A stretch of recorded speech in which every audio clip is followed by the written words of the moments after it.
Hey, I just quickly want to explain one of the key mechanics of kiomet's supply line mechanics. It can help you make your supply lines more efficient, defend better against opponents, or attack them more efficiently. And the mechanic that I'm talking about is the maximum edge capacity.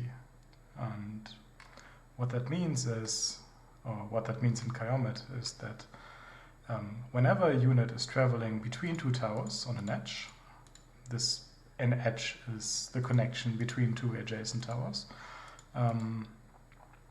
there can only be at most 8 groups of units, like for example this is a group of units, traveling in the same direction, for example here from the left to right, at the same time. And what this means is that when the 9th group of units enters the edge, and it is already at maximum capacity, then it can happen, or well, then it will happen that the 9th group of units will be deleted as soon as it enters the edge and tries to travel to its destination. This small little loop here that I constructed is already almost at maximum capacity. So we can like see 1, 2, 3, 4, 5, 6, 7, something around that. And when we spawn more units into this supply line now, we will see that some units will start to disappear as soon as they hit the tower and switch directions. Like for example, we can spawn some stuff here, and then after a while, if we keep spamming small groups of units, we will see that the big ones also start despawning. Like for example, one just despawned here, and now those two despawned, and yeah. And that's because as they are switching directions, they got unlucky, and there were already 8 groups of units traveling in that direction, and then the game wouldn't allow them to also travel in that direction, so it deleted that unit. And what this means is that you can't just funnel all your units into a single supply line and just direct them towards the target, because well, most of those units will simply disappear along one edge on your supply line. For example, if I set up some slightly longer supply line and I have lots and lots of units, like all of the units in my empire, just traveling into this barrack and then being moved over here, then most of those units never make it to this point, because at some point before that they will go or walk along an edge, and that edge will already be full capacity, and then they will just be deleted. What this also means is that when you have multiple supply lines that are running at close to maximum capacity or at maximum capacity, then you need to make sure that those supply lines don't feed into one another. Like for example, it's actually a bad example. Let me use this one. This is a good one. Yeah, I'll delete this one and have this one go here. And then this one here. In this example, if this supply line here would be running at maximum capacity and this one would be running at maximum capacity, then at this point on this edge, all the units here would try to enter this edge, and all the units from here would try to enter this edge. And when that happens, most likely because there are so many units coming through here from the top and the bottom, this edge will already be at full capacity, because essentially we are feeding units at double capacity into this edge. And when we do that, about half of the units get deleted. So if we're running 2 full capacity supply lines into the same one, then we don't actually get the whole throughput from both of these supply lines.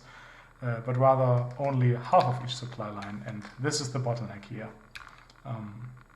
It also means that your supply lines can't even cross for a single edge, like for example in this case. This supply line runs from here to there, and this one runs from here to there, and if they are both running at maximum capacity and they cross at this point, then this will still be the bottleneck. Despite the fact that they kind of split up here on this edge, both supply lines share the same edge with the same maximum capacity, and that will limit the throughput of both of these supply lines. You will roughly see half of the throughput of this supply line ending up here, and half of the throughput of this supply line ending up here at the bottom. So that's also something you don't want. Well, one thing you can actually do with your supply lines is to have them cross. For example, here in this case, we've got this supply line running down here and this one running down here.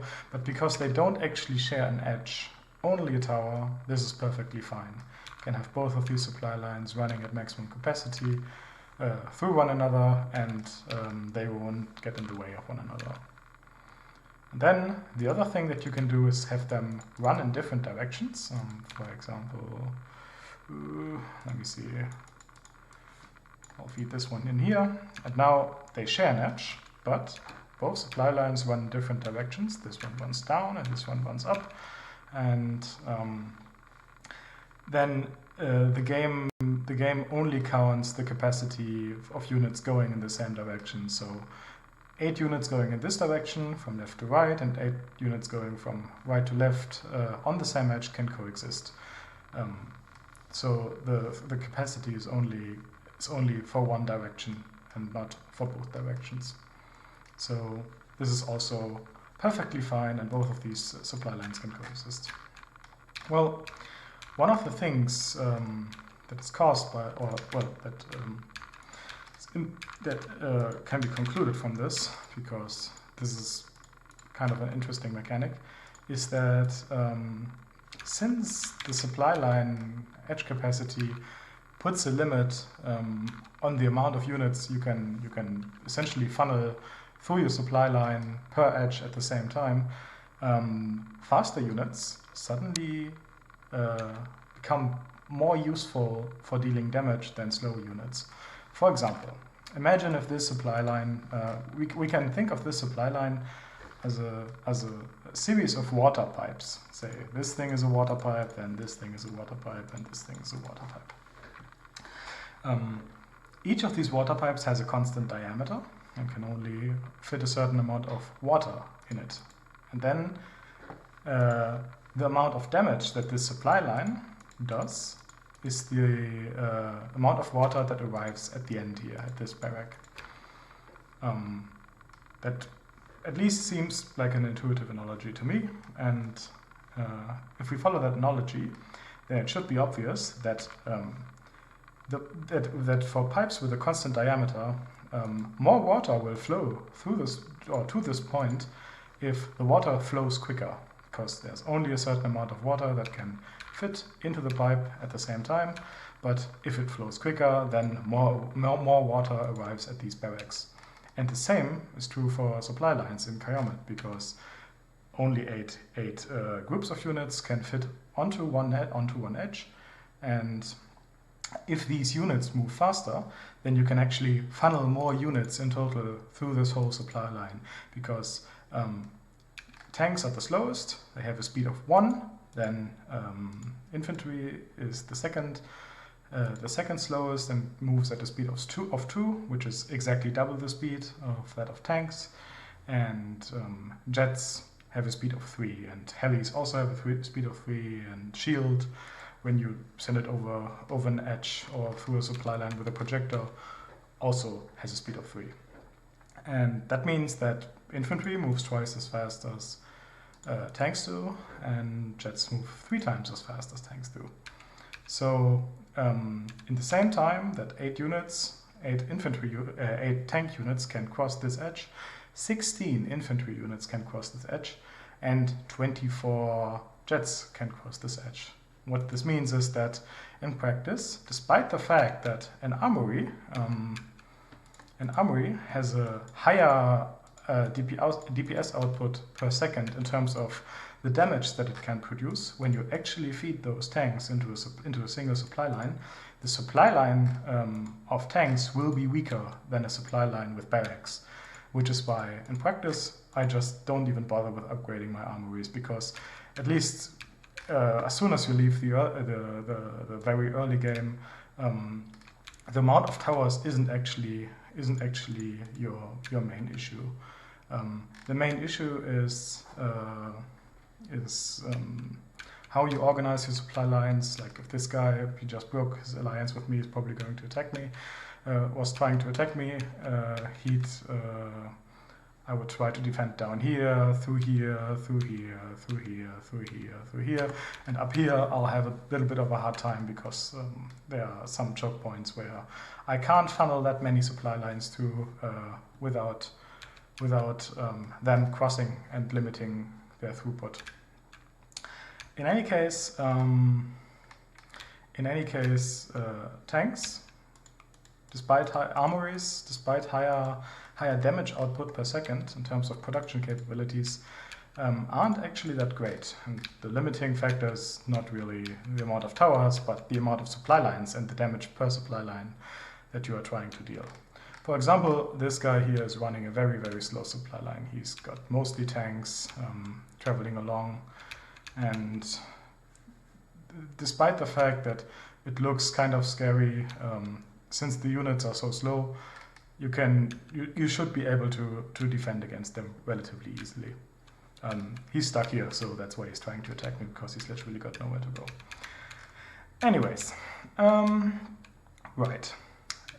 One interesting corollary of this is also that supply lines that consist only of jets are actually very, very, very strong, despite the fact that a group of jets only deals 12 damage and a group of infantry also only deals 12 damage, because a group of jets moves 1.5 times as quickly as a group of infantry units.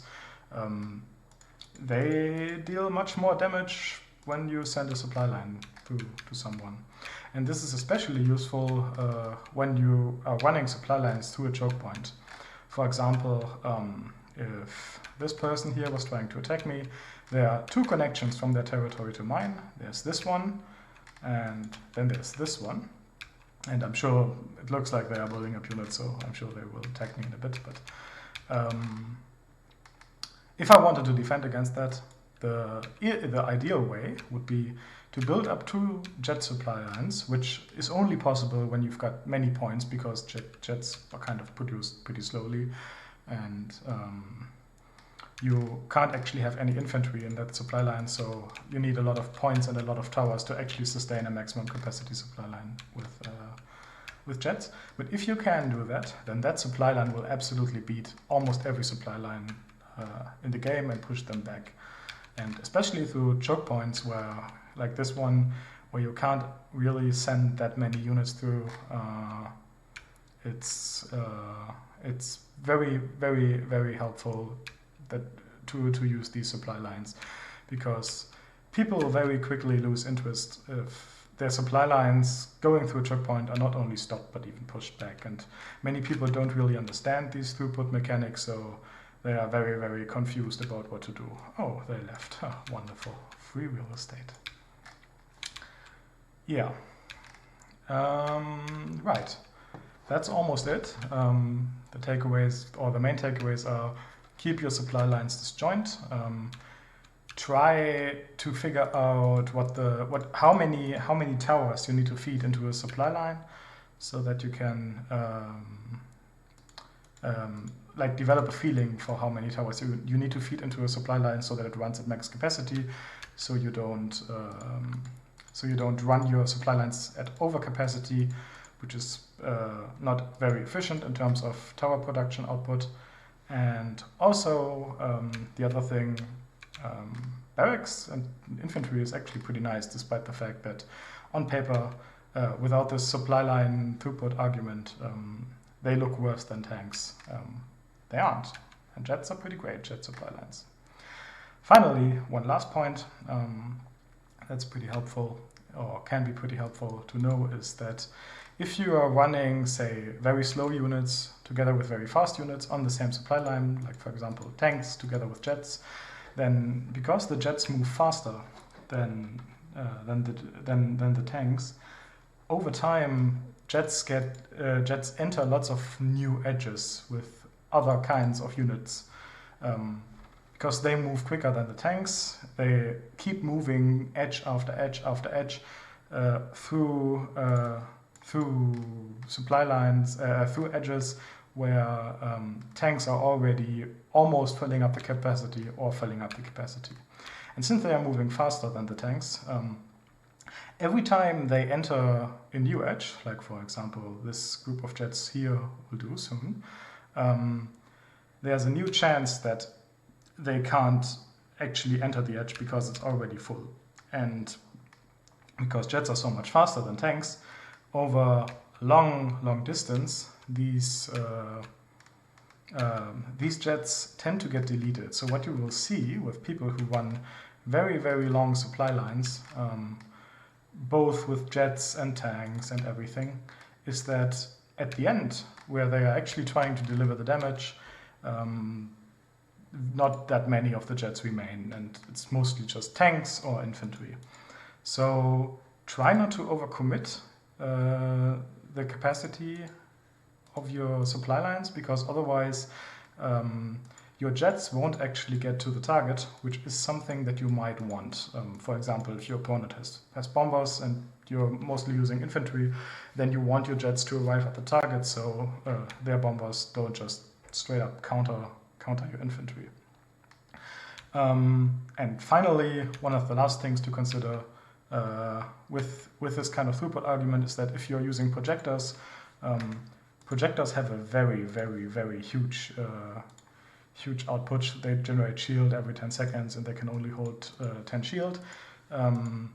When you are committing lots of projectors into a supply line, you very quickly run into situations where only the shields remain, or will not that many of the units remain, and you've mostly got shields on your supply line, which may not necessarily be what you want, because shield that's traveling to a point, if I was sending shield in here, it would just get deleted at this enemy tower. The enemy tower has to be, the shield only attacks units, not towers.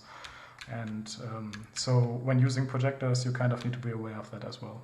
Yeah, and that's basically it in terms of mechanics, and I will now start defending against this person trying to attack me. And since his supply lines are very weak, I'm sure it won't take very long for him to realize that he should ally with me or just give up. Anyways, thanks for watching, and I shall now try to take out this player because it's fun. That's what this game is all about. See you!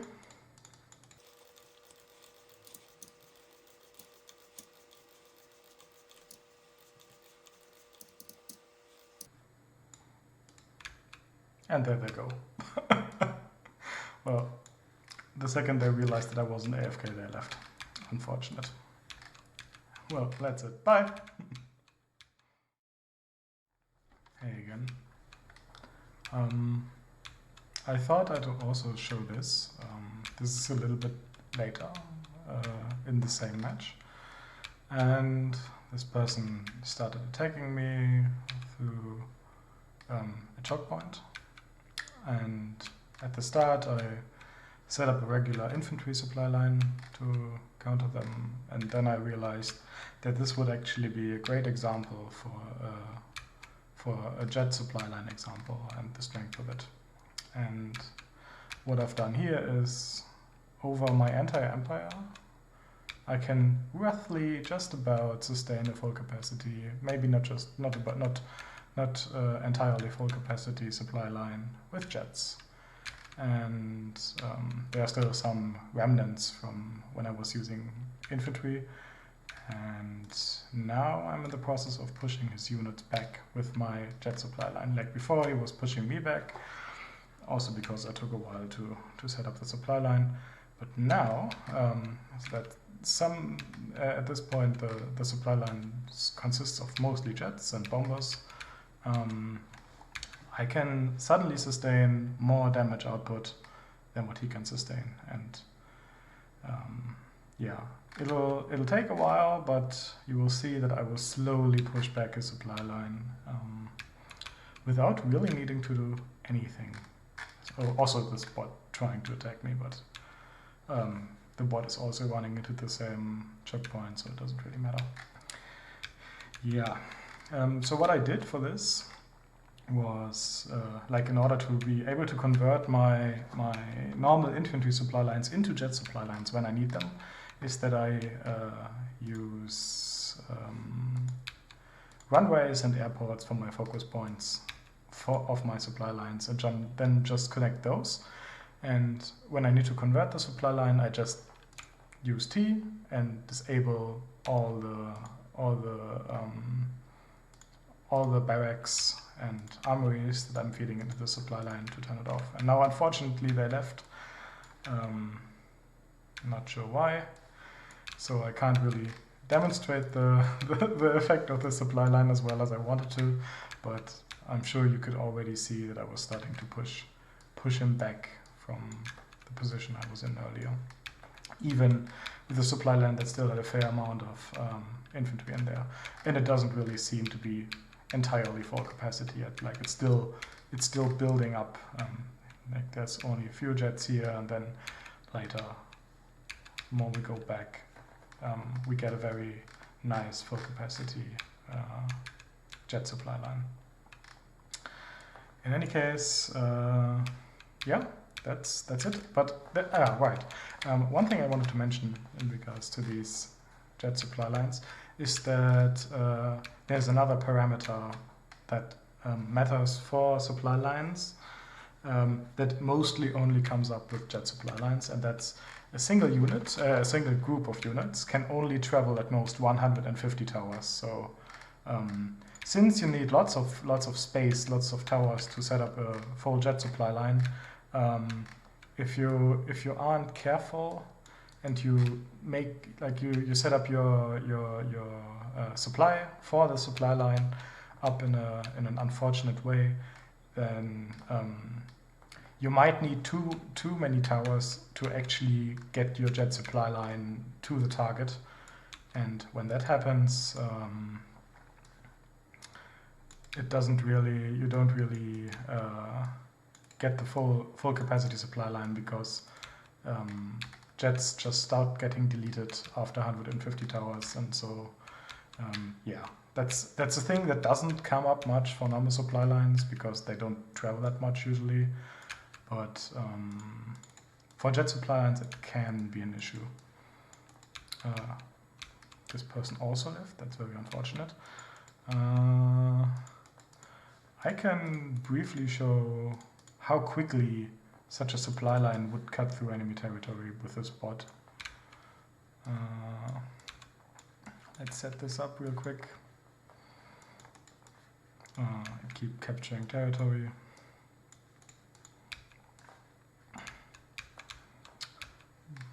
But as you will see, this supply line is very strong and starts attacking or starts dealing damage to the bot and the towers very, very quickly. And it's the same for regular units and supply lines and all that. Yeah, let's see. You can see that they just totally cut through the territory of the opponent, because there's just so many units flowing through the supply line that it's very hard to deal with for any supply line that doesn't consist of jets. Yeah, I think that's it, and I'll leave it at that for now. See, I'm already here. Now I can just keep cycling them, and they will quickly get to where they need to be. And now he's killing his king. Oh, great. I can't even show this with bots, man. That's unfortunate. Oh, well. I hope you get the point regardless. Bye.